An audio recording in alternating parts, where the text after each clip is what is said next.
we did it together already, and now you're a role model to the country. Who you choose as friend along your journey?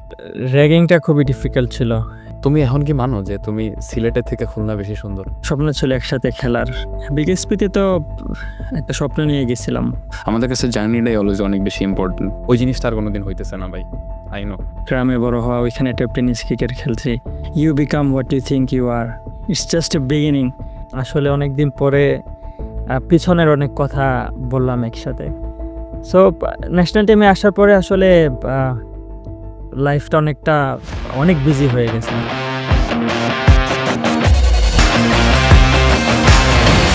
Welcome to the show, Sakib. I am enormously grateful. Thank you. So, do you miss me in the field? অবশ্যই। বিকেএসপিতে তো দীর্ঘ সময় আমাদের একসাথে গেছে। তো ওই জায়গাতে তো একটা স্বপ্ন ছিল একসাথে খেলার। ইভেন আন্ডার-90s একসাথে খেলছি। মিস করি অবশ্যই, কারণ তোমার তো আর কোনো চান্স নেই। যদি খেলাতে থাকে তো একটা হোপ থাকতো, কিন্তু ওই চান্স তো আর নাই এখন। সো আমার এখনো মনে আছে, আমি তখন জেএসসি দিতে আসছি দিনাজপুর বিকেএসপিতে। ওই টাইমে হঠাৎ করে দেখলাম কি লুমনা ম্যামের ক্লাসে পিছন থেকে একটা ছেলে উঠা অনেক স্মার্টলি কথা বলতেছে, and I was very jealous যে আমারে নিয়ে টিচাররা সবসময় এক্সাম্পল দেয় আমি ক্লাসের সবচেয়ে স্মার্ট ছেলে, এই ছেলেটাকে। অ্যান্ড ওই যে ফার্স্ট ইমপ্রেশনে আমি তোমার মধ্যে জেলাস হইলাম। এরপরে স্টোরিটা তো একটা ডিপ বন্ডিং এর, অ্যান্ড লুকিং ব্যাক আমরা দুইজন অনেক গ্রেটফুল যে আমাদের লাইফে এরকম একটা ফ্রেন্ডশিপ হয়েছে আর কি, দুইজনের পয়েন্ট অফ ভিউ থেকে। সো ওই যে বিগেস্টের পুরান দিনগুলো, এই জিনিসগুলোরে তুমি কিভাবে রিফ্লেক্ট করো? না, এটা বিকেএসপিতে তো একটা স্বপ্ন নিয়ে গেছিলাম, কারণ যখন আমি কিন্তু একাডেমিক লেভেলে প্র্যাকটিস করি নাই, সেটা তো তুমি জানোই। একদম শুরু থেকে গ্রামে বড় হওয়া, ওইখানে একটা টেনিস ক্রিকেট খেলছি। তো বিকেএসপি সম্পর্কে আমার এতটুকু আইডিয়া ছিল, জাকির হাসান ভাই উনি আমাদের এলাকার, উনি বিকেএসপিতে গেছিল। তো আমার এটাই ইচ্ছা ছিল যে আমিও বিকেএসপিতে যাবো, এতটুকুই। তো ওইটার জন্য একবার গিয়ে ট্রায়াল দিছি, পরে তো বিকেএসপিতে আসলাম। তো বিকেএসপিতে যখন আমি ঢুকছি তখন আমার স্বপ্নই ছিল যে কিপ ইমপ্রুভিং, আর কোনো কথা নেই এখানে। তো ওই জায়গা থেকে আসলে বন্ধু নির্বাচনটা খুব ইম্পর্টেন্ট ছিল, কারণ তুমি যে মাইন্ডের লোকদের সাথে চলবা, তুমি ওইভাবে রিফ্লেক্ট হবে, এটাই তো স্বাভাবিক। তো ওই হিসাবে আমার আসলে তোমার সাথে ঘনিষ্ঠতা হওয়া, কারণ আমি জানি যে তোমার পজিটিভ মেন্টালিটি। তারপরে প্র্যাকটিস আমি দেখতাম যে রানিংয়ে বিশেষ করে ছেড়ে না দেওয়ার মন মানসিকতা। টায়ার্ড লাগতেছে তো কী হয়েছে, হু গিভস এ শিট, দৌড়াবো, কোনো সমস্যা নেই, দেখি কত কষ্ট দিতে পারে, এই যে একটা মন মানসিকতা, এটা আমাকে ইন্সপায়ার্ড করতো। তো এখান থেকে দেখলাম যে না, মেন্টালিটি তো একই। তো হয়তো এই কারণে আমাদের ফ্রেন্ডশিপটা আসলে। সো তোমার মনে আছে আমরা যখন জেএসসি এক্সামের টাইমে এবং আরো পরে আরো অনেক দিন, ধরো এখনকার ইয়াং জেনারেশনের ছেলেপেলেদের যে অনেক এক্সকিউজ থাকে যে ভাইয়া আমার হাতে সময় নাই, ঠিক আছে, আমি এইভাবে ম্যানেজ করতে পারতেছি না, ওইখানের সিচুয়েশনটা এরকম বুইলা আমার পক্ষে সম্ভব না, আমি চাইলেও পারতেছি না। তো আমরা জেএসসি এক্সাম চলে ওরকম টাইমেও তোমারও আমার কাছে মনে হয়েছিল যে তোমার পেস অনেক বেশি, বাট তোমার লাইন লেন্থ ঠিক করা ইম্পর্টেন্ট। তো ভোরবেলা আমরা একদিন নেক্সট দিন এক্সাম, তার আগের দিন যাও বোলিং করছি, আমরা পড়াশোনা করছি, ওইগুলোর উপরে কাজ করছি। দেন ধরো তোমার পেস বলে ইমপ্রুভ করতে হবে বা ব্যাটিং সেট আপ নিয়ে কাজ করতে হবে, তুমি তখন ফুল টাইম বোলিংয়ে ফোকাস করতো। ওই টাইমে তোমার ব্যাটিং কোচরা ওইভাবে প্রায়োরিটি দিত না, কারণ তোমার মেইন স্কিল ওইটা ছিল। তো তখন আমরা ভোরবেলা উঠতাম, বারান্দায় পর্দা টানায় দিতাম, কারণ যদি হাউসের প্রিফেক্ট অথবা আমাদের যে হাউস মাস্টার তারা যদি দেখে তাহলে খবর আছে, সাউন্ড যাতে না হয়। তারপরে তুমি হাফ পিচে চাইছে আমার জোরে জোরে বল মারতা যে নাবিল তুমি গায়ের বলে অনেক উইক, এইসব জায়গায় তোমার ইমপ্রুভ করা লাগবে। তারপরে আই রিমেম্বার যে আমাদের ফিটনেস যতখানি হইতো আমরা দুজন স্যাটিসফাইড ছিলাম না। ওই জায়গা থেকে আমরা ইভেন খুঁজে বের করতাম কোন রুমটা ফাঁকা থাকবে, কেউ যাতে দেখতে না পারে, আমরা ওখানে যা ওয়ার্কআউট সেশন করতাম। সো এই যে জার্নিগুলা তোমার কাছে, এই জিনিসগুলো আমার কাছে যখন মনে হয়, আমি যখন রিমাইন্ড করি আমার ক্রিকেট ছাড়ার পিছনে, আমার লেটস সে অনেকের কাছে তো অনেক হাইলাইটিং মেমোরিজ থাকে যে এই মুমেন্ট স্পেশাল ছিল, এই জিনিসে ছিল, বাট আমরা যেমনি মেন্টালিটি ক্যারি করি, আমাদের কাছে জার্নিটাই অলওয়েজ অনেক বেশি ইম্পর্টেন্ট। সো ওই জায়গা থেকে এই যে ফেসটা, এই ফেজটারে আমি অনেক মিস করি অ্যান্ড আমার কাছে মনে হয় তুমি এটা আরো ভালো এক্সপ্লেন করতে পারবা কারণ we did it together buddy and now you are a role model to the country so people would love to hear it from you. হ্যাঁ, আসলে তুমি যখনই কিছু অ্যাচিভ করতে চাইবা না, তোমার ওই জায়গাতে সর্বোচ্চ ডিটারমিনেশনে কাজ করতে হবে। যেমন একটা লাইন আমার সবসময় আমি মনে রাখার চেষ্টা করি যে, "you become what you think you are." So ওই চিন্তাটা করতে হবে। আমি বড় হব এই চিন্তাটা আমার মধ্যে থাকতে হবে। আমার যদি কোনো অ্যাম্বিশন না থাকে, গোল না থাকে, আমি আসলে আমি এমন একটা নৌকা যে কোনো ডেস্টিনেশন নাই, জাস্ট সমুদ্রের মধ্যে চলতেছে এই নৌকাটা এরকম। তো বিকেএসপিতে যারাই আসছে আমরা তো দেখছি অনেকেই আসছে, কিন্তু খুব অল্প পরিমাণে ন্যাশনাল লেভেলে গেছে। এখন অঙ্কন স্যার তোমার ফেভারিট টিচার। অঙ্কন স্যার সবসময় একটা কথা বলতো যে বিকেএসপি থেকে যখন বের হবা তখন যাতে এই জিনিসটা কাজ করে তোমার ভিতরে, যে তুমি তোমার 100% দিছো, যাতে তোমার ভিতরে কোনো আফসোস না করে, আফসোস কাজ না করে। আমি আমার 100% দিছি, আমি আমার সর্বোচ্চ এফোর্টটা দিছি, হয়তো আল্লাহ আমার ভাগ্যে এটাই লেখা ছিল, এই কারণে আমি এই পর্যন্ত আসছি। যাতে আফসোস না থাকে, আমি যদি আরেকটু কষ্ট করতাম, আরেকটু এফোর্ট দিতাম, হয়তো আমি একটু ভালো জায়গায় থাকতাম। তো বিকেএসপিতে আসলে এটা আমাদের পুরো বাংলাদেশের সবার মধ্যে এই জিনিসটা কাজ করে, যে এক্সকিউজ দেওয়ার যে বিষয়টা। আসলে এক্সকিউজ তো লুজাররাই দিবে ডেফিনেটলি। কখনো তুমি উইনার কারো কাছ থেকে এক্সকিউজ এক্সপেক্ট করবে না, কারণ সে কেন এক্সকিউজ দিবে? আমি হয়তো ফেল হইতে পারি। আমরা যদি আমাদের জীবনে দেখি, not only in sports, every sector, আমি যদি দেখি যে আমার জীবনে ফেইলারের সংখ্যা কিন্তু বেশি সব জায়গাতে। আমাদের সুখের সময়টা খুবই অল্প থাকে, হ্যাপিনেস এত অল্প আসে দেখে কিন্তু আমরা হ্যাপিনেসটাকে এত ফিল করতে পারি। এরকম আমি যদি সবসময় কেউ সাকসেস হয় না। রাহুল দ্রাবিড় এই কথাটা বলছিল যে ও 400-র উপরে ইনিংস খেলছে, কিন্তু সাকসেস হয়েছে মাত্র 50+, 60+ ইনিংস সাকসেস হয়েছে। তো এই কারণে এখানে এক্সকিউজ দেওয়ার কিছু নাই। আমি হয়তো ফেল হইতে পারি, আজকে ফেল হইতে পারি, কালকে ফেল হইতে পারি, কিন্তু আমি ছেড়ে দিব কেন? আমি যখন বিকেএসপিতে ঢুকছি, আমি ক্রিকেটে ঢুকছি, মানে আমি ক্রিকেটার হয়ে বের হবো, এখানে আমার কোনো সেকেন্ড অপশন নাই। আমি কখনো আমার জীবনে সেকেন্ড গোল রাখি নাই। ক্রিকেটে ঢুকছি মানে ক্রিকেটার হয়ে বের হবো। আমি আমার জায়গা থেকে সর্বোচ্চটা দেওয়ার চেষ্টা করবো, এখানে আমি কোনো এক্সকিউজ দেবো না। তুমি যেটা বললা যে আমার লাইন লেন্থের সমস্যা ছিল, ডেফিনেটলি আমি যখন বিকেএসপিতে আসছিলাম, তোমাকে তো আমি আগেই বলছি, আমি টেনিস ক্রিকেট খেলে আসছি। ওইখানে জাস্ট জোরে জোরে বল করতাম, গ্রামের বাইরা বাহবা দিত, ইয়ে করতো, সাকিব তো অনেক জোরে বল করে। যখন বিকেএসপিতে আসলাম তখন দেখলাম যে না, ক্রিকেটটা টোটালি ডিফারেন্ট। এখানে তোমার লাইন লেন্থে একটা বিষয় থাকে, এখানে ব্যাটসম্যান বুঝে বল করা লাগে, ফিল্ডার ওয়াইজ। টেনিস ক্রিকেটে তো কোনো ফিল্ডিং পজিশন নাই, ওইখানে ওইখানে দাঁড়াইছে, কিন্তু ক্রিকেট বল তো টোটালি ডিফারেন্ট। তো এই কারণে আমার লাইন লেন্থে প্রবলেম ছিল। আর আমি আন্ডার 15 ছিলাম যখন আমি দিনাজপুর বিকেএসপিতে আসলাম, তখন তুমি বলছিলা যে you have the pace man. আমি দিনাজপুর বিকেএসপি সব থেকে জোরে বল করতাম, কিন্তু লাইন লেন্থের সমস্যা ছিল।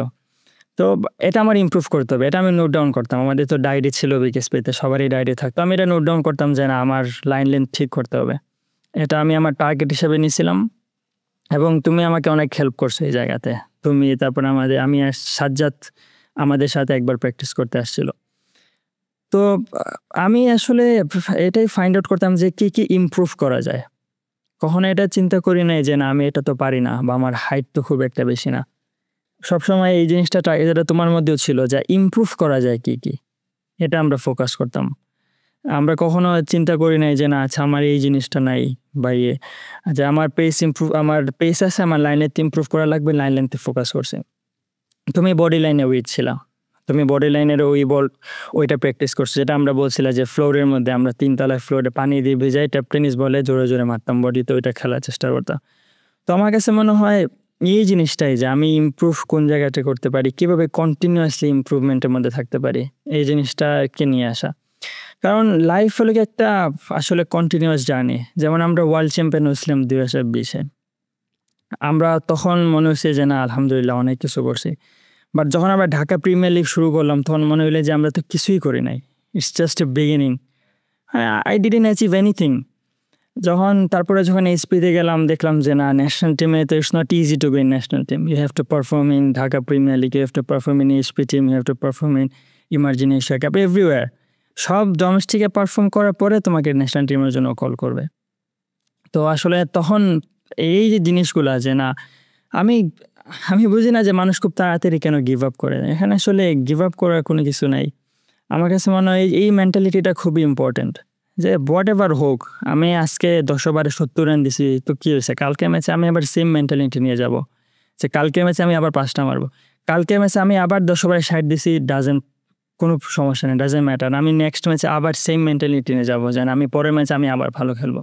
এবং তুমি যদি আমার কেরিয়ার দেখো, আমার কেরিয়ার এরকমই হয়েছে।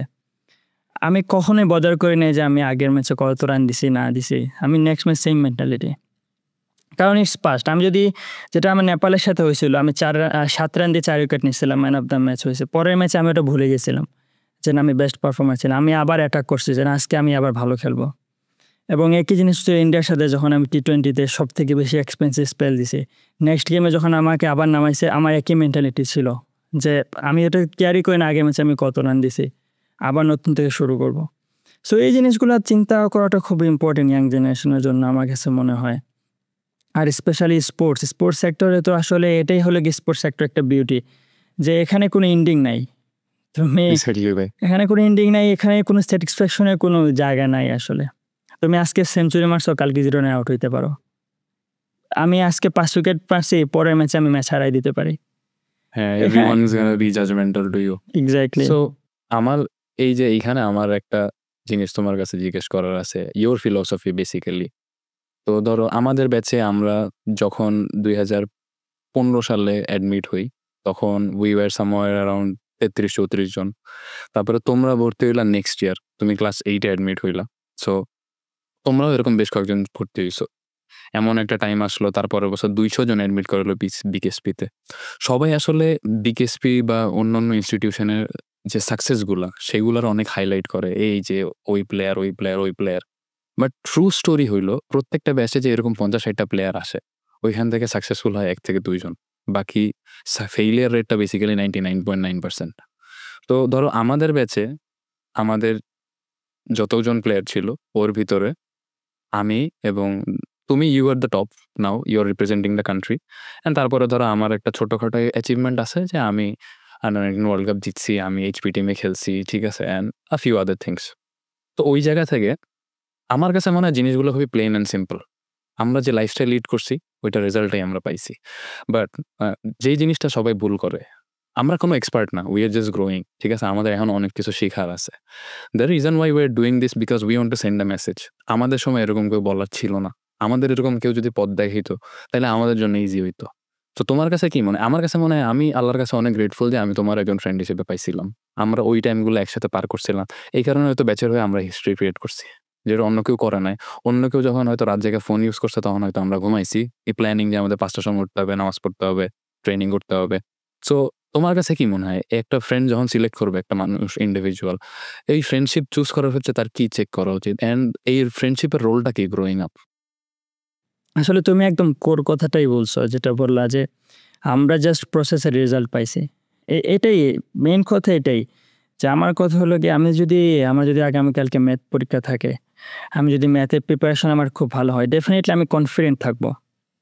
ডাজেন্ট ম্যাটার পরীক্ষার হলে গিয়ে কি হবে না হবে, এটা বড় বিষয় না। স্পোর্টস এমন একটা বিষয়, কনফিডেন্স হলো গিয়ে মেইন, বিশেষ করে international cricket. You have the skill, ইন্টারন্যাশনালে যারা সবার মধ্যে স্কিল আছে, কিন্তু এখানে অল অ্যাবাউট মেন্টালিটি। যে মেন্টালি এখানে টাফ থাকবে, যে মেন্টালি থাকবে, স্টোন থাকবে, সে এখানে পারফর্ম করতে পারবে। That's why Virat Kohli Australia টিমের এগেনস্টে সবসময় রান করে, চেজ অলওয়েজ রান করে, কেন? Just because of his mentality. তো প্রসেস মেনটেন করাটা খুব ইম্পর্টেন্ট। আমি যখন প্রসেস মেনটেন করবো, এটা আমাকে কনফিডেন্স দেবে, এটা আমার মেন্টালিটি বিল্ড করতে হেল্প করবে। তো প্রসেসটা খুবই ইম্পর্টেন্ট। আর আমাদের বিশেষ করে আমাদের কান্ট্রিতে, কারণ আমাদের ধর্মীয় আবেগ তো অনেক বেশি থাকে। আমরা মনে করি কি যে আমি হয়তো যদি ইসলাম পালন করি, 5 ওয়াক্ত নামাজ পড়ি, তাহলে হয়তো আল্লাহ আমাকে দিয়ে দেবে। কিন্তু বিষয়টা তো এরকম না। আল্লাহ তোমাকে, ঠিক আছে, নামাজ, ইসলামিক লাইফস্টাইল তোমাকে একজন গুড হিউম্যান বিং বানাতে পারে, তোমাকে ডিসিপ্লিনে রাখতে পারে। কিন্তু তুমি যদি আগামীকালকে ম্যাথ পরীক্ষা থাকে, সারাদিন সারা রাত যদি তুমি বাংলা পড়ে যাও, তোমার তো ম্যাথ কমন আসবে না। সেম এভাবে আমার ইসলাম আমাকে হেল্প করবে, কিন্তু আমি যদি প্র্যাকটিস না করি, আমি যদি প্রসেস মেনটেন না করি, তাহলে তো আমি স্পোর্টসে রেজাল্ট পাবো না। আমার প্র্যাকটিস করতে হবে, আমার জিমে সময় দিতে হবে, নিজের ফিটনেস ধরে রাখতে হবে, এগুলোর রেজাল্ট আমি মাঠে পাবো। ঠিক আছে, এখন এটা এরকম না যে আমি খুব রিলিজিয়াস দেখে আমি সেঞ্চুরি মেরে দেবো, বিষয়টা এরকম অনেকের না। ভিতরে তো অনেক সুপারস্টিশনও কাজ করে হ্যাঁ। যে এই মোজা পরলে ভালো খেলবো, এই ব্যাট দেওয়া গেলে এই এগুলা গ্লাভস। কুসংস্কার আসলে। হ্যাঁ। আমি ওইটাই আমি যখন আমার প্রসেসটা মেনটেন করব, আমি যখন খুব হার্ড ওয়ার্ক করবো, এটা আমাকে কনফিডেন্স দেবে। যেটা হলো মুশফিক ভাই যখন আসছে, ওনার ভিতরে কি আছে, ওনার হাইটও এত বেশি না, শর্টসের লিমিটেশন ছিল যখন উনি প্রথম আসছে। উনি একটা জিনিস করছে, continuous improvement. He only focus on keep improving, আর কোনো কিছুই না। আজকে ওনার 38-39 বছর বয়স, এখন আমাদের সাথে দৌড়ে পাল্লা দিতেছে। এটাই মেন্টালিটি তোমার 1-2 দিনে ক্রিয়েট হবে না। একটা মানুষ 15-20 বছর ধরে ইন্টারন্যাশনাল ক্রিকেট খেলতেছে, কেন খেলতেছে? এই যে 38 বছরে আইসা আমার সাথে, আমি জাস্ট ক্রিকেট স্টার্ট করলাম ইন্টারন্যাশনালে, একদম নিউ কামার, আমার সাথে উনি রানিংয়ে টক্কর দিতেছে। এটাই মেন্টালিটি। এই কারণেই উনি 18-20 বছর ধরে ইন্টারন্যাশনাল ক্রিকেটে ডমিনেট করছে, বা বাংলাদেশের বেস্ট টেস্ট ব্যাটসম্যান। তো এই জিনিসটাই আসলে, যে প্রসেস মেনটেন করাটা। আমি ইয়াং জেনারেশন আমি মনে করি, সে যদি তার প্রসেস মেনটেন করে এনি সেক্টর, সে অবশ্যই সাকসেস হবে। হয়তো একটু টাইম লাগতে পারে, লাইফের বিউটিটাই তো এটা। তোমার আমি বললাম যে হ্যাপিনেস খুব অল্প সময় থাকে, দেখে হ্যাপিনেস আমরা এনজয় করি। তো এরকম আমি যদি স্ট্রাগল করে কোনো একটা জিনিস পাই, সেটা আমার কাছে অনেক বেশি স্যাটিসফাইং হবে। ফুলফিলিং আর কি। এক্স্যাক্টলি। তো আমরা আন্ডার-19 খেললাম একসাথে, ধরো এইচপি টাইমটা পার করছি, but I never had the experience of like Bangladesh টিমের জার্সি পরার আর কি। It's an honour basically, and ওই ফিলিংটা ডেফিনেটলি অন্যরকম। বাট ছোটবেলা থেকে আমাদেরকে যারা বড় ভাই ছিলেন, অথবা কোচেস বলো, যাই বলো, আমাদের সোসাইটি আসলে এই জিনিসটা অনেকটা ডগমাটিজম ফলো করে। অনেক ন্যাশনাল টিমে খেলাটারে আমরা ভালো খেলবো কিভাবে যদি আমাদের মেন্টালিটি ওইভাবে ব্রিড না করা হয়। সো এই যে তুমি ন্যাশনাল টিমে গেলা, তোমার কাছে সাকসেস স্টোরি হোক, ফেইলিয়ার স্টোরি হোক, তোমার একটা আইডিয়া আছে যে এই জায়গাটা আসলে এইরকম। তো তোমার কাছে কি মনে হয়, আমরা ধরো এই আন্ডার-19 ক্রিকেটের পরে আমাদের যে ন্যাশনাল টিমের, এটা তো একটা অনেক বড় ডিফারেন্স আছে বেসিক্যালি। বাট একটা ছোট্ট ছেলে আজকে ধরো লেটসে ঠাকুরগাঁও অথবা বাংলাদেশের কোনায় তোমাকে শুনতেছে, একটা হোপ নিয়ে যে সাকিব ভাই হয়তো আমার একটা গাইডলাইন দিবে, অথবা এমন কিছু জানাবে যেটা আমার অন্যদের থেকে একটু অনুপ্রেরণা দিবে যে this is the way. So ওই জায়গাতে তোমার কাছে কি মনে হয়, তুমি যদি আজকে নতুন করে ক্রিকেট খেলা শুরু করতে, তুমি যদি আজকে 12-13 বছরের একটা ছেলে হইতা, তুমি এই ন্যাশনাল টিমে আলটিমেট লেভেলে ভালো পারফর্ম করার জন্য কি রকম লাইফস্টাইল লিড করতা? লাইফস্টাইলের বিষয়টা আমি পরে বলবো। আগে আমি যারা খেলা শুরু করতেছে বা যারা খেলতেছে, আমি মনে করি অবশ্যই তারা আজ হোক কাল হোক আমাদের ন্যাশনাল টিমে রিপ্রেজেন্ট করবে। আমরা তো এখনো বলতেছি যে আমরা একটা কালচার চেঞ্জ করার ট্রাই করতেছি। তো আমি তাদেরকে এই জিনিসটাই এখন থেকে বলবো যে এটা যদি তারা ফলো করে, ইনশাল্লাহ আমাদের দেশ উপকৃত হবে। ফার্স্ট কথা হলো কোনো এক্সকিউজ না দেওয়া, নো এক্সকিউজ। আমার যদি ট্রেনার বলে 10 কিলোমিটার দৌড়াবো, উইদাউট এনি কোয়েশন আমি 10 কিলোমিটার দৌড়াবো। তো আমাদের হিউম্যান বডিটা এরকম, আমি যা দেবো হিউম্যান বডি সেটা অ্যাডাপ্ট করে নেবে। আমার যদি আজকে কোচ বলে তোমার আজকে 5 ওভার বল আছে নেটে, আমি আজকে 5 ওভার বল করবো। এখানে কোনো এক্সকিউজ হবে না। আমাদের কোচ যদি বলে তুমি আজকে 100টা কাভার ড্রাইভ খেলবা, তারপরে তোমার ছুটি, আমি 100টা কাভার ড্রাইভ খেলে যাব। আমার কোচকে ট্রাস্ট করতে হবে ফার্স্টলি। আমি যদি কোচকে ট্রাস্ট না করি, ওই কোচ আন্ডারে প্র্যাকটিস করার দরকার নেই, অন্য কোনো কোচের কাছে যাইতে হবে। বাট আমি যে কোচকে ট্রাস্ট করব, সে যেভাবে বলে আমি তার কথা ওইভাবে শুনবো, একটা লেভেলে আসার আগ পর্যন্ত। একটা মানুষ যখন ইন্টারন্যাশনালে চলে আসবে, তখন সে বুঝতে পারবে যাচ্ছে না এই জায়গাতে আমার এগুলো ইমপ্রুভ করা লাগবে, তখন সে সিলেক্টিভ প্র্যাকটিস করতে পারবে। বাট সে ইন্টারন্যাশনালে আসতেছে, সে এখন অন দ্য ওয়েতে আছে, তার মানে তার কোচের কথা তার 100% শুনতে হবে। এখানে যদি আমি বলি যে না ওই কোচ মনে এটা বুঝতেছে না বা ইয়ে হইতেছে না, একটা কোচ যখন কোচিং করে, তখন সে অনেক লেভেল 2, লেভেল 1, লেভেল 3 এগুলো করে তারপরে কোচিং আসতেছে। সে অনেক বিষয় জানে যেটা আমরা তখন হয়তো ফিল করতে পারি না, যেটা টুলটু স্যার আমাদের অনেক হেল্প করছে। টুলটু স্যারের প্র্যাকটিস আমি এখনো আমি বুঝতে পারি যে আমার এতটুকু আসার পিছনে স্যারের প্র্যাকটিস অনেক আমাদের ট্রান্সফরমেশন ওইখানেই হইছে। হ্যাঁ, এক্স্যাক্টলি। স্যার যে ওয়েতে প্র্যাকটিস করাইছে, আমরা কিন্তু কখনো এক্সকিউজ দেই নাই যে স্যার না আজকে একটু কম রানিং করি, বা না স্যার আপনি টানা 3 দিন বোলিং করেছেন, একদিন রেস্ট দেন, কখনো এক্সকিউজ দেই নাই। মজার একটা কাহিনী মনে পড়ছে, মনে আছে একদিন আমরা একটা ম্যাচ হারছিলাম। ইউজুয়ালি তো স্যার আমাদেরকে মনে করো 30-40 মিনিট দৌড়তে হইতো, যেদিন রানিং থাকতো। ওই দিন আমাদেরকে বললো 1.5 ঘন্টা দৌড়াইতে হবে। তো তোমার ওই দিনটা মনে আছে কিনা? আমি আমি হচ্ছে বিকেএসপির ১ নম্বর মাঠে ২৮টা চক্কর দিছিলাম ওইদিন। তুমি মনে হয় ৩০টা দিছিলা। You are always better. So but আমরা টপই করতাম আরকি। তো স্যার আসলে আমাদের জন্য ওই আমরা আসলে তখন কিছু বুঝতাম না। বাট আমরা স্যারের ওই পরিমাণ ট্রাস্ট করতাম। স্যার যেভাবে বলছে আমরা ওইভাবে আগাইছি। ইভেনচুয়ালি আমরা আজকে যেখানে যতটুকু অ্যাচিভ করছি না কেন, ওইখানে টুল্লু স্যারের যে ফেসটা ছিল, তার যে কন্ট্রিবিউশন, এটা আমরা আজীবন স্বীকার করতে বাউন্ড। এবং হয়তো ঐরকম টাইমে যদি তারা আমরা না পাইতাম, আজকে সাকিব হইতো না, আজকে নাবিল হইতো না। সো ব্রাদার, মানুষ তো মনে করো যে তুমি আর ন্যাশনাল টিমে খেলতেছো, আল্লাহর রহমতে টাকা পয়সা কামাইতেছো, ঠিক আছে? সবাই এই হাইলাইটিং সাইড গুলা দেখে, ঠিক আছে? যে জীবন কত মজার, ঠিক আছে? মাঝে অবভিয়াসলি সোশ্যাল মিডিয়া ট্রলের কিছু শিকার হইতেছো, that's also fine. But there's there's always some stories, some setbacks which people never knew. আমরা কাছে থেকে দেখছি জিনিসগুলা। তুমি আন্ডার 15 ন্যাশনাল টিমে একটা সিরিজ খেললা অ্যান্ড ইউ গট ব্যাক। আমাদের তো মেডিকেল হইতো আরকি। বিসিবি মেডিকেলে তুমি তখন 16 এ দাঁড়াইলা আরকি। আমরা ২ বন্ধু ১ম একটা ডিভিশন টিমে খেলবো BCB. We are very excited. Suddenly একটা শক খাইলাম যে সাকিবের 18 এ লাস্ট ইয়ার দেওয়া হইল।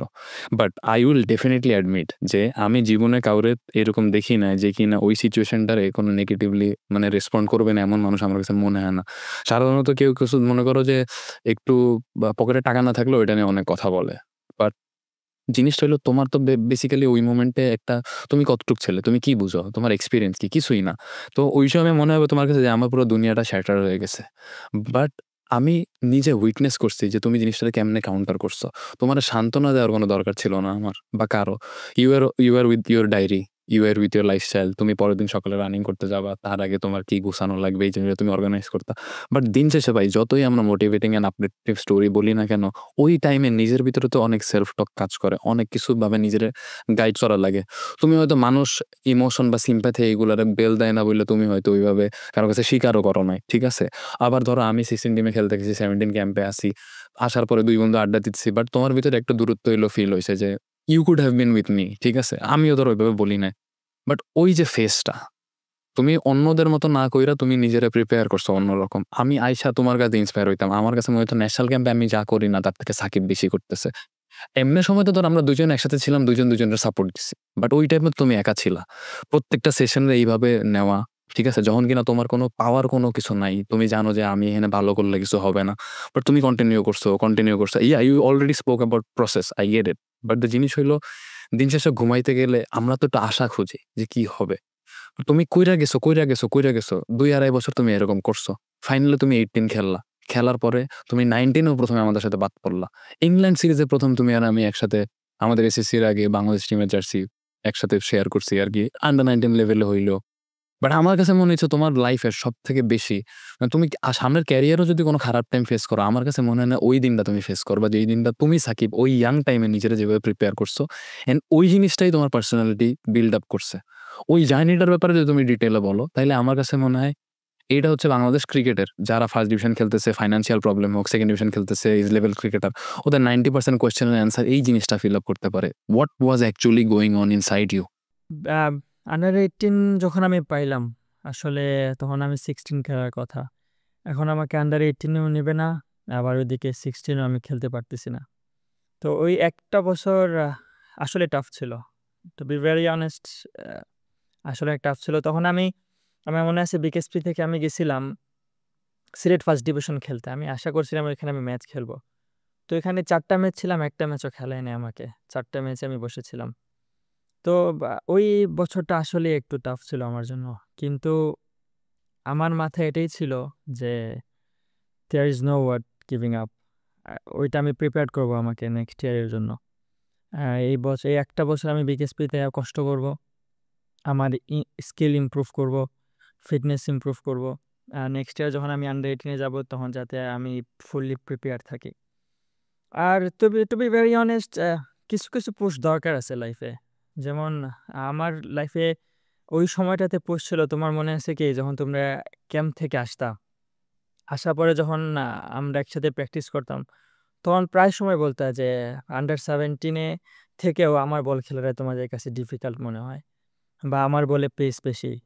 এবং আমি যদি 16 খেলতাম, আমি অনায়াসে আন্ডার 17 থাকতাম। তো আসলে এই জিনিসগুলো আমাকে পুশ করতো, এইগুলো আমাকে মোটিভেশন যোগাইতো যে না, আমি তো আসলে ওই জায়গাতে থাকতামই, হয়তো আমি মানে ভাগ্যের কারণে থাকি নাই, সমস্যা নেই, নেক্সট টাইম আমি কামব্যাক করে আন্ডার 18 থেকে আন্ডার 19 যাব। তো ওইটা আমার ভিতরে কাজ করতো এবং ওই জিনিসগুলো আমাকে পুশ করতো। বা যে তোমার যে একটু সাপোর্ট, তুমি জানো যে ওই সময় আমার জন্য টাফ টাইম, যদি আমি স্বীকার করি নাই, কারণ আমার কাছে মনে হয় আমি যখন মেন্টালি একটা জিনিস এক্সপ্রেস করবো ওটা আমার শরীরের মধ্যেও প্রভাব পড়বে, এই কারণে আমি আরেকটা জিনিস কি ভাই, আমি তোমার কেমন ফ্রেন্ড যদি আমি না বুঝি যে তুমি কিসের মধ্যে দিয়ে যাইতেছো, সবকিছু যে ভাষা দিয়ে প্রকাশ করতে হবে এটা তো না, সবসময় যে তোমার হেল্প চাইতে হবে এমন তো না। সবসময় আমার অলওয়েজ, আমি যেইখানেই থাকতাম না কেন, আমি অলওয়েজ এই আশায় থাকতাম এমন একটা দিন আসবে আমরা দুই বন্ধু একসাথে ড্রেসিং রুম শেয়ার করব। আমার আর ওয়েট করতে হবে না, আমার আর সাকিব আর আমার প্ল্যানগুলো এরকম ফোনে ফোনে অথবা দূর থেকে, তখন তো বিএসপিতে জুনিয়র ছিলাম, ফোনও ইউজ করতে পারতাম না। তো yeah, those are very golden memories. But আমি এখন এমন একটা পার্টে যাইতে চাইতেছি যেটার ব্যাপারে আসলে বেশি মানুষ জানে না। So I also don't know যে এই জিনিসগুলো পডকাস্টে বলা ঠিক কিনা, বাট আমার কাছে মনে হয় যে আহ, আমাদের অ্যাওয়ারনেস রেইজ করা দরকার। আমি যতদূর লাস্ট টাইম খোঁজ নিয়েছি এই জিনিসগুলা বিকেএসপিতে বন্ধ হয়ে গেছে, and I am very grateful. But আমাদের টাইমে প্রচুর র্যাগিং হইতো। তো ওই র্যাগিংগুলা আমার কাছে লুকিং ব্যাক, আমি কখনোই ফিজিক্যাল মানে তোমার মানুষের হার্ট করা, মাইট দেওয়া এইগুলো সাপোর্ট করি না, ঠিক আছে? But when it comes to me, আমার কাছে মনে হয়েছে যে আমাদের একটা তো থাকতো অনেক টাইট স্কেডিউল, ঠিক আছে, একটা ডিসিপ্লিন লাইফ লিড করা লাগতেছে, but at the same time যখন আমারে সিনিয়ররা র্যাগ দিতে পারে, আর আমাদের র্যাগিং তো আর জাস্ট নর্মাল র্যাগিং ছিল না।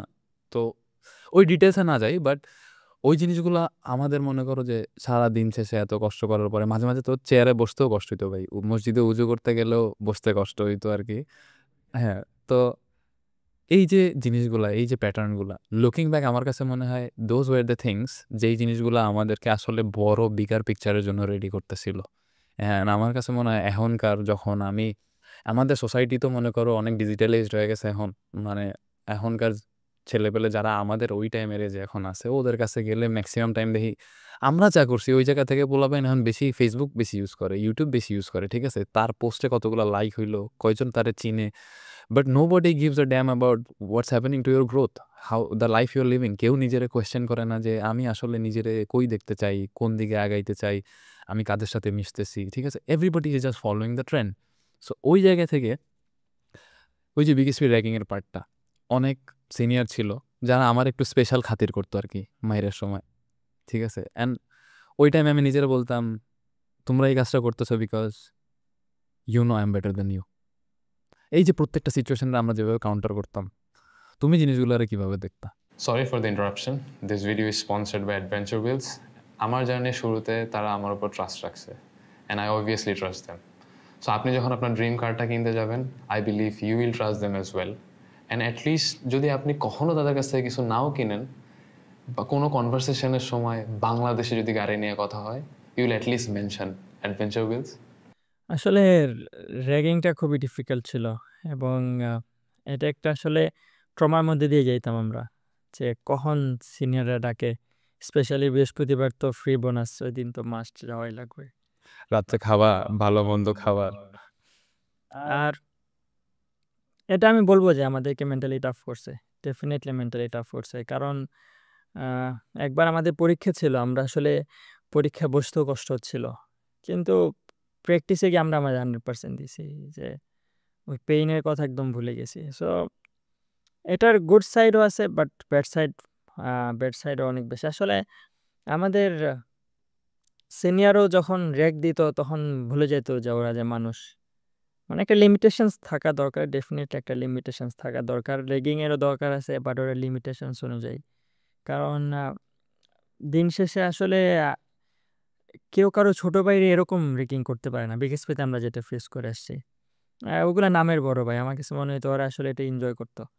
সো অ্যাজ এ বড় ভাই হিসেবে শাসন করলে ওটার লিমিটেশনস থাকা দরকার, এবং রেগিং থাকলেও আমি মনে করি জুনিয়রও ডিসিপ্লিনে থাকে, কিন্তু ওই যে আমাদের বড় ভাইরা কখনো আমাদের মানুষই মনে করতো না। সো এটা আসলে প্যাথেটিক অনেক বেশি। আর তোমাকে যেটা বলতে চাইছিলাম যে আন্ডার 19-এ যখন আসলে বাদ পড়ছিলাম আমরা, যখন আমরা একসাথে ঢুকছিলাম, কিন্তু আমি বাদ পড়ে গেছিলাম আগে। তো ওই সময় আমি 4 মাস কিন্তু বাসায় যাই নাই। আমি মাথার মধ্যে এটা গেঁথে নিছি, আমি আন্ডার 19-এ ঢুকবো, ম্যাচ খেলবো, তারপরে বাসায় যাব। আমি যখন আমার আম্মাকে কল দিতাম বিকেএসপি থেকে, তখন বলতো কি তুই কি আসবি না নাকি, নাকি ওরা তোর একদম রেখে দিছে একেবারের জন্য। তো এই যে একটা ডিটারমিনেশন ছিল আমার মধ্যে, একটা কমিটমেন্ট ছিল যে না, আমি টিমে ঢুকবো, তারপরে বাসায় যাব। টুলটুল স্যার তখন অনেক হেল্প করছে, স্যারের আন্ডারে প্র্যাকটিস করছি, এবং স্যার অনেক হেল্পফুল ছিল। স্যার আমার বিষয়টা বুঝতে পারছে যে না, আমি বাসায় যাব না টিমে ঢোকার আগ পর্যন্ত। স্যার ওইভাবে আমাকে ট্রিট করছে, স্পেশাল আলাদাভাবে ডেকে নিয়ে প্র্যাকটিস করাইতো। তুমি যখন ক্যাম্প থেকে আসা তখন আমরা প্র্যাকটিস করতাম। আহ, ক্রিকেটটা ছিল ভাই আমাদের পুরো জীবন আর কি। ওই আসলে একদম পুরা জীবন ছিল। আর এজ এ প্রফেশনাল স্পোর্টসম্যানদের আসলে জীবন না হলে ডিফিকাল্ট, কারণ আমাদের অনেক, তুমি যদি মেনটেন না করো তাহলে ডিফিকাল্ট হয়ে যায়। এবার আমি যদি 1 মাস খাবার দাবার মেনটেন না করি, বডি স্লো হয়ে যাবে, আমার বলের পেস এদিক সেদিক হয়ে যাবে, রিয়াক্ট করতে সময় বেশি নিব, তখন ব্যাটিংয়েও ফোকাস করতে পারবো না। আসলে অনেক কিছু ডিপেন্ড করে আসলে। আর যে সচিন টেন্ডুলকার, ও- মানে স্যাক্রিফাইস তুমি দেখো পিছনের, ওর একটা ফেভারিট খাবার ও খায় নাই, একদম কেরিয়ার শেষ হয়েছে তারপরে গিয়ে খাইছে। এরকম অনেক, বিরাট কোহলির মানে এক্সাম্পল আছে আমাদের সামনে, অনেক প্লেয়ারদের, মুশফিক ভাই আমাদের চোখের সামনে এক্সাম্পল আছে। তো জীবন এজ এ স্পোর্টসম্যান, জীবন না বানাইলে আসলে ডিফিকাল্ট হয়ে যায় এই সেক্টরে স্পেশালি সাকসেস হওয়াটা। তো তুমি তুমি অনেক সিরিয়াস আলাপ তো করলাম। একটা কোয়েশ্চেন আমার কাছে মনে হয় যে আহ, তুমি এখন কি মানো যে তুমি সিলেটের থেকে খুলনা বেশি সুন্দর?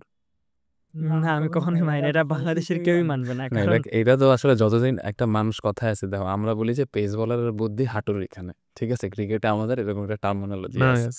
তো তুমি ততক্ষণই আসলে একটা ক্লিয়ার মাইন্ড আসতে পারবা যেই দিন তুমি মানা শুরু করো বা যে সিলেটের থেকে খুলনা বেটার। ওইটা তুমি মানুষের উপরে ছেড়ে দাও। মানুষ, বাংলাদেশের মানুষ কোথায় যায় ঘুরতে বেশি?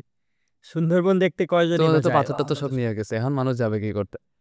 এখন আসলে এটা খুবই প্যাথেটিক, দিনের বেলা পাথর চুরি করে নিয়ে চলে গেছে, আল্লাহ দেখে হেদায়েত দান করুক। না ভাই, আমি আমি আসলে চাই যে মানুষের ভিতরে কিছু অ্যাওয়ারনেস আসুক। দিন শেষে জিনিসগুলো আমাদের সিলেট খুলনা এইসব ডিবেট চলতে থাকবে, ফ্রেন্ডদের মধ্যে দুষ্টমি চলতে থাকবে, সাকিবের মতো মানুষ মানবে না যে Khulna better, that is also fine. But coming back to the thing, যেটা তোমার আমি জানি অনেক টাচিং করবে। আমাদের একটা স্বপ্ন ছিল দুই বন্ধুর, যখন আমরা কষ্ট করছি, স্যাক্রিফাইস করছি, যাই করছি না কেন, আমাদের একটা বিলিফ ছিল যে জিনিসটা আমাদের সবসময় ড্রাইভ করতো, যে একদিন আমরা বাংলাদেশ ন্যাশনাল টিম একসাথে খেলবো, আমি ক্যাপ্টেন্সি করব, তুমি লিডারশিপ পজিশনে থাকবা, তুমি ডেল স্টেইনকে অ্যাডমায়ার করতে অনেক, ঠিক আছে। সো ওই জিনিসটা আর কোনোদিন হইতেছে না ভাই, I know. So but still আমার কাছে যদি মনে হয় যে যদি একটা ম্যাচ খেলতে পারতাম, খুব ভালো লাগতো আমার কাছে। মানে শুধুমাত্র তোমার সাথে মাঠে 11 জন না হোক, তুমি আমি খেলতেছি, এই দুই বন্ধু যত কষ্ট করছি, যত মেমোরিজ আছে লাইফের, আমার কাছে ক্রিকেটে যদি কোনো রিগ্রেট থাকে, এই একটা জিনিসই আছে ভাই, যে আমি সাকিবের সাথে ন্যাশনাল টিমে একটা ম্যাচ খেলতে পারি না। আমি আসলে তোমার সাথে একমত। কেন একমত? কারণ একদম শুরু থেকে আমাদের জানি একসাথে, এবং আমি মনে করি যদি আমরা একসাথে ন্যাশনাল টিমে খেলতে পারতাম তখন একটা সার্থকতা থাকতো এই এত লম্বা একটা জার্নির, বা একা একা প্র্যাকটিস করার, বা সবার থেকে ডিফারেন্টে চিন্তা করার। আ আমার কাছে মনে হয় আমরা যতদিনই বিকেএসপিতে ছিলাম, সবার থেকে ডিফারেন্টলি চিন্তা করতাম। কখনো গদবাঁধা চিন্তা করি নাই যে না আসলে আ সবাই এটা করতেছে, আমরা কেন ওইটা করতেছি? এখন এভাবে কখনো চিন্তা করি নাই। কখনো সবার সাথে নিজেদেরকে মিলাই নাই। তো এগুলা ডেফিনিটলি অনেক, আমি মনে করি কমিটমেন্ট ছিল, একটা কনফিডেন্স ছিল যে না, আমরা যে জায়গায় স্বপ্ন দেখতেছি ওই জায়গাতে আমরা যাইতে পারবো। তো আমরা যদি একসাথে খেলতে পারতাম, এটা একটা সার্থকতা আসলে রূপ হইতো, তখন জিনিসটা খুব সুন্দর হইতো। হ্যাঁ ভাই, আর আরেকটা জিনিস হইলো যে জীবনে আমরা চলতে চলতে অনেক ডাউটসের মধ্যে পড়ছি, অনেক পেইনের মধ্যে পড়ছি, অনেক কষ্টের গল্পও ছিল ভাই। বাট কথা হইলো, সেই খুলনার ওই কর্নার থেকে কোনো একদিন অপমানিত হওয়ার পর ডিস্ট্রিক্ট টিমের সবার সামনে নাবিল নামের একটা ছেলে বের হয়, বিকেএসপিতে যায়, তানজিম সাকিব নামের একটা ছেলে যে কোনোদিন ক্রিকেট বলে খেলে নাই, পেপ বলে এলাকার ভাইদের ইন্সপিরেশন পাইতো যে তুই কর, ভালো হবে। তারপরে দুইটা মানুষের যাদের কোনোদিন হয়তো এক হওয়ার কথাই ছিল না, একটা মানে বন্ডিং ন্যারেট হইলো, বিল্ড হইলো। তারপর থেকে আজকে তুমি চিন্তা করো যে আমরা আজকে অন রেকর্ড কথা বলতেছি, আমরা অনেক কিছু আমাদের টাইমে পাই নাই বলে মানুষের সাথে শেয়ার করার চেষ্টা করতেছি। বাট লুকিং ব্যাক আমার কাছে মনে হয় তুমি যদি আজকে থেকে 5টা বছর আগে বা 6টা বছর আগে বা 7টা বছর আগে তাকাও, কেমন লাগে এটা চিন্তা করলে? সেই বাল্যগঞ্জের সাকিব আজকে এইখানে আসছে, এবং হয়তো আমি বিশ্বাস করি, আর কেউ বিশ্বাস করুক আর না করুক, আগামী 10 বছর মানে 10-12 বছর পরে যেদিনই তুমি ক্রিকেট ছাড়ো না কেন, হয়তো মানে আমার একটা আফসোসের জায়গা আছে যে আমার দেশে কোনো কোবি ব্রায়ান্ট নাই। কোবি ব্রায়ান্টের প্রত্যেকটা লাইনই হইল inspiration. He lived for basketball. আর কবি বলতো যে আমি ঘুম থেকে উঠছি যখন ওঠা লাগবে বাস্কেটবলের জন্য, আমি যেদিন ঘুমাইতে যাই না বাস্কেটবলের জন্য, আমি কারোর সাথে কথা বলছি বাস্কেটবলের জন্য। আমার কাছে মনে হয় তানজিম সাকিব আমাদের দেশে এরকমই একজন। তোমার ডিসিপ্লিন, তোমার লাইফস্টাইল, তোমার যে routine, even to this day তুমি চেঞ্জ হও নাই, অলওয়েজ নিজেরা পুশ করতেছো ওই রকম জায়গায় যাওয়ার পরে, যেখানে কিনা মাঝে মাঝে ফেম, টাকা পয়সা, লাক্সারি মানুষে চেঞ্জ করে। সো আই বিলিভ যদি কারো দ্বারা হয় যে আমাদের দেশের একজন কবি, আমাদের তানজিম, এটা তুমি একদিন ইনশাল্লাহ হবা এবং ওই লেগাসি ইনশাল্লাহ তুমি রেখে যাবা। কিন্তু ওই যে লুকিং ব্যাক, সেই বালাগঞ্জের ছেলে, ওই বালাগঞ্জের কেউ যদি এখন দেখে বা প্রত্যন্ত অঞ্চলের কেউ, তার এরকম স্বপ্ন পূরণ করার জন্য তোমার তারা ইন্সপায়ার করার জন্য কি বলার আছে যে it is possible, you are the living example. Nabil, তোমার কি মনে আছে বিকেএসপিতে হঠাৎ করে ইনডোরের মধ্যে আমাদের বড় ভাইদের ছবি, মুমিনুল ভাই, মুশফিক ভাই, সাকিব ভাই ছবি টাঙাই দিল এবং ড্রিম বিগ হ্যাঁ হ্যাঁ এগুলা কিছু কথা লেখা ছিল। সো ড্রিম বিগ এটা আমাকে খুব টাচ করতো।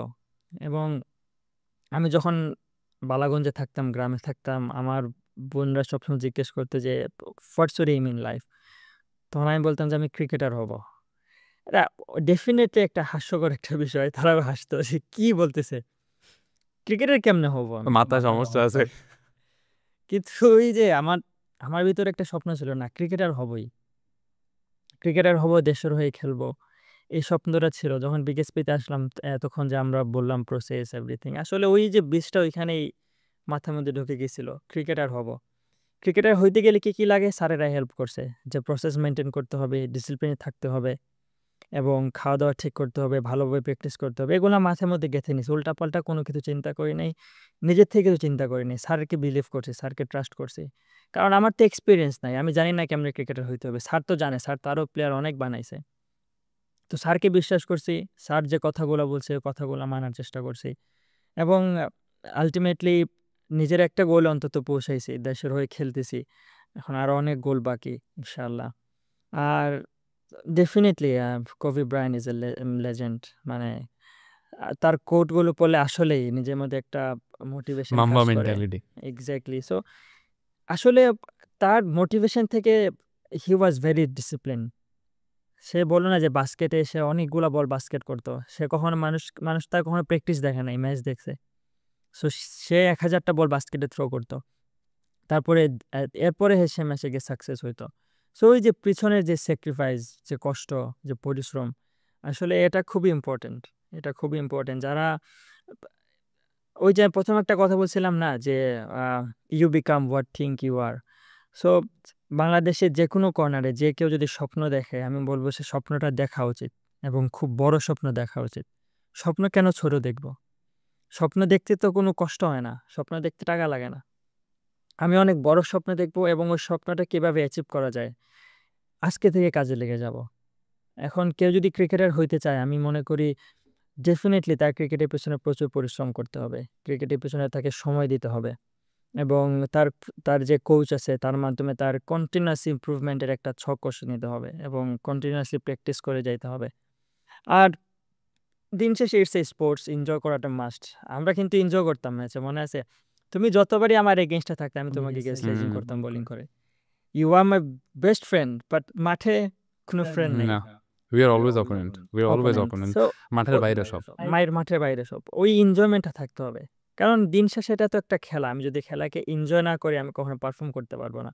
কিন্তু যখন প্র্যাকটিস করতেছি এটা আমার লাইফ, বাট যখন বাট মাঠে যাবে এটা খেলা। আমাদের সোসাইটিতে স্পেশালি স্পোর্টসম্যান বা ইয়াং জেনারেশন যারা বড় হয়, যে কোনো ফিল্ডে যাক না কেন, ওদেরকে মনে করো যারা পড়াশোনা করে, ডাক্তার হইতে হবে, ইঞ্জিনিয়ার হইতে হবে, ইউনিভার্সিটিতে চান্স পেতে হবে, নাহলে মুখ দেখাতে পারবো না, এই কালচার আমাদের মধ্যে এখনো আছে ভাই, ঠিক আছে? তো ওদের ভিতরে ওদেরকে অনেক বার্ডেন করা হয়। এই জার্নি শুরুর আগে ওদেরকে বলা হয়, মনে করো ফ্যামিলি থেকে শুরু করে ইভেন এভরিওয়ান, এই দিনে আইসাও যে একটা ছেলের একাডেমিতে ভর্তি করতে যাচ্ছে ক্রিকেটের, ওরা বলবে তোমার সাকিবের মতো প্লেয়ার হইতে হবে। কালকে তোমার সিলেটের কেউ যাক, বলবে তুমি কবে ওখানে খেলবা। এই একটা ইন্ডিভিজুয়ালের উপরে এই জিনিসটা কিন্তু অনেক বার্ডেন ইয়ে করে। তো আমার জিনিসটা হলো এই জিনিসগুলো নিয়ে আমরা কখনো ভাবি না। আমাদের কাছে মনে হয়েছে যে ক্রিকেটটা এনজয় করা, দ্য ওয়ে ইউ সেইট, এই যে জার্নিটা, it's more then a game ভাই। মাঝে মাঝে মানে তুমি ঘুম থেকে উঠবা, তোমার কাছে গতদিন তুমি হয়তো 10 কিলো দৌড়াইছো, একটা ট্রেনিং করছো, নিজেরে পুশ করছো, অ্যান্ড পরের দিন তোমার ভালো লাগবে না, মনে হবে আমি আর একটু ঘুমাই। ওই মোমেন্টে তুমি সাকিব বা আমি নাবিল যখন বিছানা থেকে উইঠা জুতার লেসগুলো ইয়ে করে যখন মাঠে যাই, এরকম যখন 100টা দিন আমরা রিপিট করি, কিংবা এরকম 5টা বছর যখন আমরা রিপিট করব, তাইলে এরকম 10-12টা ছেলে বাংলাদেশ থেকে অনেক বড়, সেটা ওয়ার্ল্ড কাপ হোক আর যাই হোক, ইম্পসিবল কিছু না, তখনই আমরা হিস্ট্রি ক্রিয়েট করতে পারবো, এছাড়া আমরা পারবো না। সো ওই যে সোসাইটাল এক্সপেকটেশন, প্যারেন্টস কি বলতেছে, আমারে মানুষ কি বলতেছে, আমি কি অ্যাচিভ করবো, it's not about that, it's about your journey. তোমার ভাল লাগতেছে না, তোমার করতে হবে। তোমার শরীরে ব্যথা আছে, তুমি পুশ করতেছো, তখনই না তোমরা যখন অন্য দেশের একটা গ্রেট আইসা তোমার দিকে চোখ তুলে এভাবে তাকাবে, তুমিও এমনি তাকাবা। আর আমি একজন বাংলাদেশের দর্শক হিসেবে প্রাউড ফিল করব যে আমার এরকম একটা ছেলে রিপ্রেজেন্ট করে। সাকিব আছে ওইখানে, যতক্ষণ সাকিব আছে আমাদের টেনশন নাই। অবশ্যই, এবং এই মেন্টালিটিটাই দরকার। আসলে আমাদের সোসাইটিটা সবাই অনেক সেফ জোনে থাকতে চায়, আমরা রিস্ক নেওয়া তো অভ্যস্ত না। তো আমার কাছে মনে হয় লাইফে রিস্ক নেওয়াটা খুবই ইম্পর্ট্যান্ট, এবং বড় কিছু অ্যাচিভ করতে গেলে রিস্ক নিয়ে মানুষ অ্যাচিভ করে। বিকেএসপিতে আমরা যখন একসাথে দৌড়াইতাম, তোমাকে আমি খুব কম টক্কর দিতে পারতাম, বিকজ ইউ আর, তোমার কন্টিনিউয়াস রানিংটা অনেক ভালো ছিল, অনেক ভালো দৌড়াইতাম। তো তো আমি একবার মনে আছে আমার অ্যাথলেটিক টার্কে আমি বলছি আজকে মরে যাব, কিন্তু নাবিলকে ওভারটেক করব। ওভারটেক করার পরে দেখা যাবে কি হয়, এরপরে দেখা যাবে, ওভারটেক করবো আগে। তো ওই দিন আমি রিস্ক নিয়েছিলাম, নিজের মানে কমফোর্ট জোন থেকে বাইরে এসে নিজের লিমিটেশন থেকে বাইরে হয়ে গেছিলাম, এবং আলটিমেটলি তোমার ওভারকামও করছিলাম আমি। ওই দিন তো তোমার কাছে মনে হচ্ছে যে দুনিয়া সবকিছু পাইয়া গেছো আর কি, না? তো এই যে রিস্ক নেওয়াটা, রিস্ক, এবং আমাদের প্যারেন্টসরাও রিস্ক নিতে ভয় পায় যে ছেলে ক্রিকেটার হবে, কেরিয়ার কি হবে, যদি ভালো লেভেলে যাইতে না পারে কি করবে না করবে। সো আসলে আমি যদি ক্রিকেটার হওয়ার ধ্যানে জ্ঞানে থাকে এবং আমার ভিতরে ওই স্পার্কটা যদি থাকে, ক্রিকেট কিন্তু ইটস এ ট্যালেন্ট। তোমার ট্যালেন্ট থাকতে হবে, শুধু হার্ডওয়ার্ক দিয়ে ক্রিকেট খেলা যায় না। আমি ছোটবেলা থেকেই জোরে বল করি, হার্ডওয়ার্ক দিয়ে আমি লাইন লেন্থ নিয়ে আসছি, সুইং বাড়াইছি, বাট ট্যালেন্টটা আমার মধ্যে ছিল। তো আমার এই জিনিসটা বুঝতে হবে, আমার মধ্যে ওই ট্যালেন্টটা আছে। সবার ভিতরে ডেফিনেটলি কোনো না কোনো ট্যালেন্ট আছে, ওই জিনিসটা তুমি এক্স্যাক্টলি, আইডেন্টিফাই করতে পারছো, আইডেন্টিফাই তারও করতে, হ্যাঁ, আইডেন্টিফাই করতে করতে হবে, হবে, অ্যান্ড ওই জায়গাটাই তার বিল্ড আপ করতে হবে। বিল্ড আপ করতে হবে, এক্স্যাক্টলি। সো সবার ভিতরে কোনো না কোনো ট্যালেন্ট আছে। সো ওই ট্যালেন্টটা যদি আমি আইডেন্টিফাই করতে পারি আমি কোন জিনিসটাতে ভালো, সেটাতে আমি আমার 100% দিব। Exactly brother, we are nearly to the end of this, and I have really enjoyed a lot. But আমি চাবো যে এখন আমার এই শোটা শেষ করার আগে, অবভিয়াসলি ক্রিকেট ছেড়ে দিছি, অ্যান্ড মনে করো যে আমার পার্সোনাল ফিলোসফি হচ্ছে যে ইউ নো মি ভাই, ঠিক আছে, আমরা একসাথে বড় হইছি, অনেক স্টোরি শেয়ার করছি, সবাই যারাই স্টোরিটা শুনছে না কেন কষ্ট পাইছে। বাট আমি আই ওয়াজ অলওয়েজ থিঙ্কিং নিজের কেমনে পুশ করব। আমার কাছে মনে হয়েছে যে আমাদের young generation, even the parents, তাদের অনেক জিনিস জানা দরকার, বোঝা দরকার, এমনভাবে প্রেজেন্ট করা দরকার যেভাবে করা হয় না, ইন ডিটেল যেমনি আমরা কথা বলছি। But before ending the show, I want to thank you again, and আমি চাবো যে কিছুক্ষণের জন্য এই প্ল্যাটফর্মটা তোমার কাছে যাক, তুমি তোমার যেরকমভাবে ইচ্ছা, আমার যারা অডিয়েন্স আছে এই জিনিসটা দেখবে, specially the young generation, not just cricketers, তাদের জন্য যদি তুমি কোনো মেসেজ রেখে দাও। ইয়াং জেনারেশনকে মেসেজ দেওয়ার আগে তোমাকে কিছু কথা বলতে চাই, যে আসলে অনেক দিন পরে পিছনের অনেক কথা বললাম একসাথে। সো ন্যাশনাল টিমে আসার পরে আসলে লাইফটা অনেক বিজি হয়ে গেছে আসলে। তখন এখন শুধু একটা সিরিজের পর আরেকটা সিরিজ আসতেছে, ওইটা নিয়ে প্ল্যানিং, কিভাবে ইয়র্কারটা পারফেক্টলি করা যায় ওইটা নিয়ে প্ল্যানিং, ব্যাটিংটা কিভাবে একটু ইমপ্রুভ করা যায়, এগুলোই মাথার মধ্যে এতদিন ধরে ঘুরতেছিল, আর কোনো চিন্তা ওইরকম আসতেছিল না। কিন্তু অনেকদিন পরে আসলে ওই পিছনের একটা ফিল পাইলাম, যে না, আমার ভিতরে যে কমিটমেন্টটা ছিল ন্যাশনাল টিমে খেলার, এখন ন্যাশনাল টিমে খেলতেছি দেখে ওইটা ওরকম ফিল হয় না। বাট অনেকদিন পরে এই জিনিসটা রিয়েলাইজ করলাম যে না, আসলে পিছনে তো অনেক কমিটমেন্ট নিয়ে শুরু করছিলাম, কমিটমেন্ট নিয়ে শুরু করছি দেখে আজকে আল্লাহ এখানে নিয়ে আসছে। সো ভালো লাগতেছে অনেক, তোমার সাথে কথা বলে বা পিছনের কথা বলে অনেক ভালো লাগতেছে। আর ইয়াঙ্গার জেনারেশনদের জন্য আমি আশা করতেছি তারা অনেকগুলা মেসেজ পাবে এখানে, শুধু not only in cricket, in every sector, পড়াশোনা হইতে পারে, যে কোনো বিজনেসে হইতে পারে, যে কোনো ধরনের যার মধ্যে যার ট্যালেন্ট আছে আমি মনে করি সে তার জায়গা থেকে 100% দেবে। এবং প্যারেন্টসদেরকে বলবো যে আসলে আমার প্যারেন্টসরা ১ম এ রাজি হয়নি আমাকে বিকেএসপিতে দেওয়ার জন্য। আমার আব্বু তো ফুল এগেইনস্ট। আমি চিন্তাও করতে পারি নাই আব্বা কখনো রাজি হবে আমাকে এখানে। আব্বার ইচ্ছা ছিল ওই যে আমি ডাক্তার হব। উনার খুব ইচ্ছা ছিল উনার ছেলে-মেয়ের মধ্যে কেউ একজন ডাক্তার হবে। তো আমার আম্মা ১ম দিকে আম্মাকে আমি ইমোশনালি ব্ল্যাকমেইল করে বিকেএসপিতে গেছিলাম। পরে আব্বা যখন বিকেএসপিতে আইসা সবার সাথে কথা বলল, দেখলো এখানে পরিচালক ব্রিগেডিয়ার জেনারেল। তখন উনি একটু ফিল করলো যে না এই জায়গাতে কিছু একটা আছে। হয় যদি ক্রিকেটার না হইতে পারে অন্য কিছু একটা হয়ে বাইর হইতে পারবে। এই কারণে আব্বা রাজি হইছে। সো প্যারেন্টসদেরকে বলব সাপোর্ট করার জন্য নিজের সন্তানদেরকে। বিশেষ করে এই ফিতনাময় জমানাতে আসলে প্যারেন্টসের সাপোর্ট খুবই ইম্পোর্টেন্ট। ছেলেদেরকে সাপোর্ট করা উচিত। সে যদি কোনো রেয়ার ট্যালেন্টে যাইতে চায়, লাইক স্পোর্টস কিন্তু অনেক রেয়ার। সবার মধ্যে এই জিনিসটা থাকে না। তার যদি ফ্যাসিনেশন থাকে, তার মধ্যে যদি ট্যালেন্টটা থাকে যে না ওই কনফিডেন্সটা আছে সে ন্যাশনাল টিমে খেলবে, তাকে সাপোর্ট করে যাওয়া উচিত আসলে। কারণ রিজিকের মালিক তো আল্লাহ। আমরা আসলে শুধু টেনশন করি। আল্লাহ রিজিকের ব্যবস্থা করে দেবে। সে যদি তার যদি ইচ্ছা থাকে সে ক্রিকেটার হবে অথবা কোনো একটা বিজনেস করবে, চাকরি-বাকরি করবে, তাকে সাপোর্ট করা উচিত। বিশেষ করে বিজনেসে আমাদের বাপ-মা একদমই চায় না ছেলে বিজনেস করুক। বাট এটা রাসূল সাল্লাল্লাহু আলাইহি ওয়াসাল্লাম একটা সুন্নাহ এবং রাসূল সাল্লাল্লাহু আলাইহি ওয়াসাল্লাম বিজনেস করার জন্য আমাদেরকে ইন্সপায়ার্ড করছে। সো আজকালকার ছেলেমেয়েরা যদি বিজনেস করতে চায়, তাদেরকে ফুল সাপোর্ট দেওয়া উচিত প্যারেন্টসদেরকে। কারণ এই ফিতনাময় যুগে এই যে তুমি একটু আগে বললে না সবাই ট্রেন্ডের পেছনে ছোটে। আসলে কি লাভ? আমার পোস্টে যদি ১,০০০, ২,০০০, ৩,০০০ লাইক পড়ে, কি আসে যায় আমার? আমি যদি আমার লাইফটাকে ইমপ্রুভ করতে না পারি, আমার গ্রোথকে আমি ইমপ্রুভ করতে না পারি, আমার কোনো স্কিল নাই। কিন্তু আমার পোস্টে ১০,০০০ লাইক আছে, তো কি লাভ হইলো আমার? আমি ওই ফেসবুকের পেছনে সময় না দিয়ে ওইটা যদি আমি কোনো একটা স্কিল লার্নিং এর সময় দিতাম, আমি নিজেকে কন্টিনিউ ইমপ্রুভ করতে পারতাম।